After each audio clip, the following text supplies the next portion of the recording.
জেলা পরিষদের সভাধিপতি কাজল শেখকে বিক্ষোভ প্রদর্শনের ঘটনায় পুলিশের ভূমিকার প্রতিবাদে মঙ্গলবার নানুরের বাসাপাড়া পুলিশ ফাঁড়ির সামনে বিক্ষোভ কর্মসূচি পালন করল আরএসএস সহ একাধিক শাখা সংগঠনের কর্মী সমর্থকরা। বিক্ষোভকারীদের অভিযোগ, সম্প্রতি জেলা পরিষদের সভাধিপতি কাজল শেখকে বিক্ষোভ দেখানোর সময় পুলিশ পক্ষপাতদুষ্ট ভূমিকা নিয়েছে এবং অপ্রয়োজনীয় বলপ্রয়োগ করেছে। তাঁদের দাবি, 3 জন অহিন্দু পুলিশ আধিকারিকের নেতৃত্বে পুলিশ কর্মী সমর্থকদের মারধর ও হেনস্থা করেছে। এদিন বিক্ষোভস্থলে উপস্থিত সংগঠনের প্রতিনিধিরা ঘটনার নিরপেক্ষ তদন্তের দাবি জানান। একটাই কথা বলবো যে বাসাপাড়া এলাকাতে যে বাসাপাড়া যে পুলিশ ফাঁড়ি আছে, সেখানে সেই তৃণমূলের আমলে কিছু অফিসার এখনো এখানে আছে এবং তারা ভাবছে যে সরকারটা হয়তো এখনো পরিবর্তন হয়নি। কিছু কিছু অফিসার ভেবে নিয়েছে, কিন্তু এটা ভাবতে হবে যে পশ্চিমবঙ্গে জাতীয়তাবাদী রাষ্ট্রবাদী সরকার প্রতিষ্ঠা হয়েছে এবং যিনি পুলিশ মন্ত্রী আছেন সম্মানীয় শুভেন্দু অধিকারী মহাশয়, আমাদের মুখ্যমন্ত্রী, উনি এই বাংলায় প্রশাসনকে একটা অন্য রূপ দিয়েছেন এবং বাংলায় প্রশাসনকে খোলা হাতে ছুট দিয়েছেন গণতন্ত্র রক্ষা করার জন্য, আইনের শাসন প্রতিষ্ঠা করার জন্য। আর সেখানে কিছু দু একটা অফিসার আছেন যারা তৃণমূলের সেই এখনও তাদের সঙ্গে যোগাযোগ রেখে গিয়েছে, তাদের কায়দায় তারা ভাবছে যে আমরা এভাবেই চালাবো। সেরকমই বাসাপাড়াতে 2 জন অফিসার আছেন যে যারা কালকে এমন সক্রিয়তা দেখিয়েছেন যে অনেক ভারতীয় জনতা পার্টির কার্যকর্তা এবং রাষ্ট্রীয় স্বয়ংসেবক সংঘের অনেক সদস্যকে তারা কালকে যেভাবে মারধর করেছিল এবং তুলে নিয়ে থানায় নিয়ে যাওয়ার যে ব্যবস্থা করেছিলেন, তো তাতে এখানকার আপামর সাধারণ মানুষ এবং ভারতীয় জনতা পার্টির কার্যকর্তা স্বয়ংসেবক সকলেই এতে ক্ষুব্ধ। কারণ কাদেরকে সুরক্ষিত দিচ্ছেন আপনারা? কাদের জন্য এত সক্রিয়তা দেখাচ্ছে? যারা এতদিন পর্যন্ত বাসাপাড়াটাকে এখানে সন্ত্রস্ত করে রেখেছিল, এখানে মানুষের কোনো গণতন্ত্র ছিল না, যে নেতৃত্ব দিয়ে তাদের মাধ্যমে এখানে বোম বারুদের সন্ত্রাসে করে রেখে দিয়েছিল, আর সেই নেতৃত্বকে প্রোটেকশন দেওয়ার জন্য এরকম ভাবে তারা দাঁড়িয়ে থাকবে? এর আগে কোনোদিন কোনো বিরোধীকে এখানে কোনোদিন প্রোগ্রাম করতে দেয়নি। এই বাসাপাড়া বুকে আমরা যখন বিরোধী ছিলাম, এই বাসাপাড়া বুকে, এই নানুরের বুকে আমাদেরকে কোনো প্রোগ্রাম করতে দেওয়া হতো না। সেখানে তৃণমূলের কার্যকর্তারা তারা আমাদের উপরে হামলা করতো, মারধর করতো, তখন পুলিশ প্রশাসন কি করতো? কিন্তু আমরা বলতে চাই এখানে সব দলেরই এখানে তারা সুরক্ষিত থাকবে, কিন্তু এটা নয় যারা গুন্ডা, যারা মস্তান, যারা জিহাদি, যারা লুটে পুটে খেয়ে নানুরকে যারা ধ্বংস করেছে, তারা এখানে দাঁড়িয়ে এসে রাজনীতি করবেন এবং ঘরে বসে সে হুমকি দেখাবে যে আমি মনে করলে অনেক কিছু করতে পারি। এখনো পর্যন্ত আমরা সুস্থভাবে সমঝোতা আছি। আমাদের রাষ্ট্রবাদী সরকার, আমাদের মুখ্যমন্ত্রীর নির্দেশে, আমাদের রাজ্য সভাপতির নির্দেশে আমরা হাত পা ধরে আমরা বসে আছি।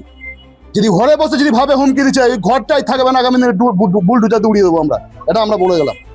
আর প্রশাসনকে বলছি যে আপনারা আইনের মতন আপনারা চলবেন, আপনাদেরকে শ্রদ্ধা সম্মান আমরা জানাই, কারণ সরকার আমাদের, আমরা প্রশাসনকে সম্মান দিয়ে আগামী দিনে এখানে যাতে কোনো রকমভাবে বিশৃঙ্খলা যাতে না হয়, এখানে মানুষ যাতে পরিষেবা পায়, এখানে যেন আইন শাসন প্রতিষ্ঠা হয়, সেই বিষয়ে আমরা সব সময় তাদের সহযোগিতা করব।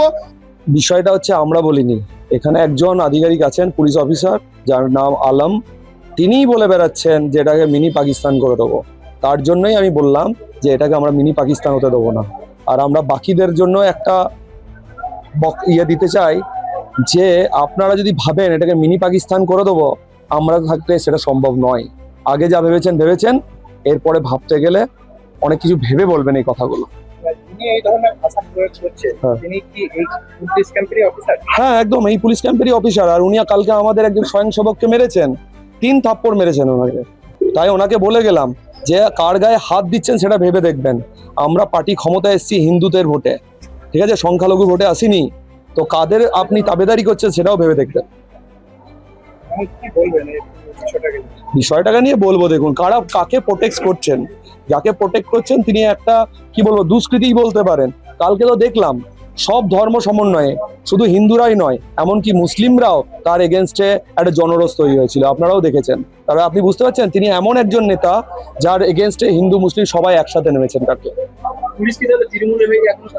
আমার তো মনে হচ্ছে যে এখনো টিএমসি হয়ে কাজ করছে, দীর্ঘদিন ধরে টিএমসি হয়ে কাজ করে এসছেন, তাই ওনারাও আমার মনে হয় এখন সেই ঘুম থেকে উঠে আসতে পারছেন না যে এখন সরকারটা চেঞ্জ হয়ে গেছে, এখন পশ্চিমবঙ্গে ভারতীয় জনতা পার্টি আসছে, ওই জন্য ওনাদেরকে এটা মনে রাখা দরকার। বলতে শোনা গেল যে আমার কাছে চিহ্নিত করা আছে, লিস্ট তৈরি করা করে দেখেন। আরে উনি এখানেই ভাষণ দিচ্ছেন আর রাজ্যে গিয়ে সেটিং করছেন, ঠিক আছে? তো আপনি এগুলো রাখুন, ওনার হিম্মত থাকলে উনি করে নেবেন, আর আমাদের হিম্মত থাকলে আমরা দেখে নেবো। পাশাপাশি অভিযুক্ত পুলিশ আধিকারিকদের বিরুদ্ধে যথাযথ প্রশাসনিক ব্যবস্থা গ্রহণেরও আহ্বান জানান তারা। বিক্ষোভকারীদের বক্তব্য, গণতান্ত্রিকভাবে প্রতিবাদ জানানোর অধিকার রক্ষা করা প্রশাসনের দায়িত্ব, কিন্তু সেই অধিকার খর্ব করা হয়েছে।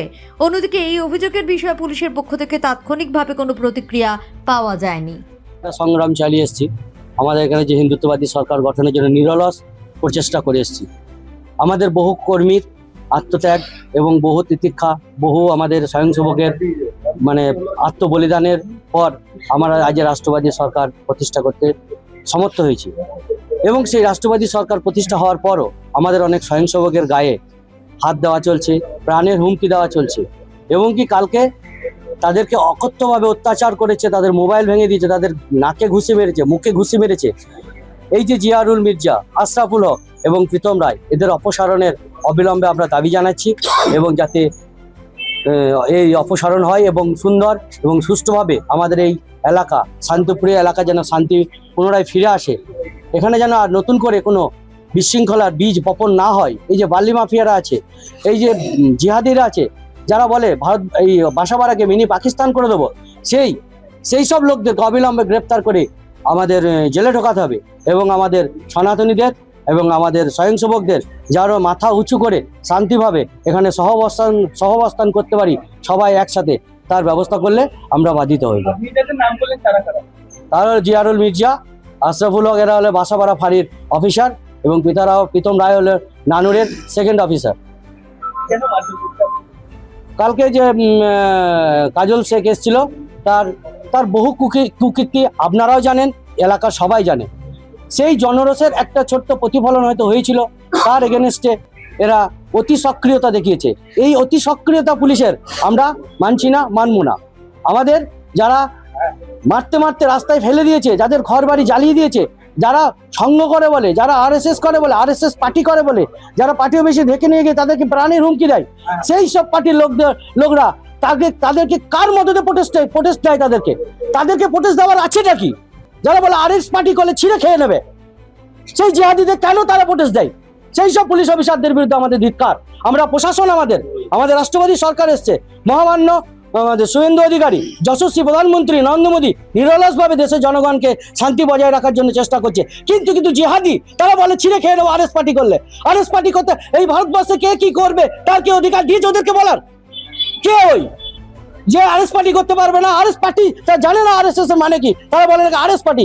আরএসএস হলো হিন্দু স্বয়ংসেবকদের রাষ্ট্রীয় স্বয়ংসেবক সংঘ, যার 144টা দেশে যার সংগঠন, পৃথিবীর বৃহত্তম সংগঠন, যার এত সদস্য সংখ্যা পৃথিবীর কোনো সংগঠনের নেই, যে সমাজের সমস্ত কাজে যেন বিপর্যয়, দুর্ভিক্ষ, সব রকম কাজে তারা এগিয়ে যায়। দেশ মাতার সেবার যারা ব্রতী, তারা ত্যাগের মধ্যে দীক্ষিত, তাদেরকে মারছে, তাদেরকে অত্যাচার করছে, এটা আমরা কোনোদিন মেনে নিতে পারি না। এখন কি কেউ আমাদের আটক আছে? না, এই মুহূর্তে কোনো আটক নেই। এখন কি চাইছেন? আমরা চাইছি অপসারণ, চাইছি ওইসব পুলিশ অফিসারদের, এবং আর যেন কোনো স্বয়ংসেবকের গায়ে হাত না পড়ে আগামী দিনে। যদি হাত পড়ে এর থেকেও আরো বড় আন্দোলন হতে পারে। সেই আন্দোলন কিন্তু সামিলে নিতে পারবেন তো ওনারা? আমার নাম পীযূষ কান্তি ঘোষ, আমি রাষ্ট্রীয় স্বয়ংসেবক সংঘের নানুর খণ্ডের জাগরণ প্রমুখের দায়িত্বে আছি।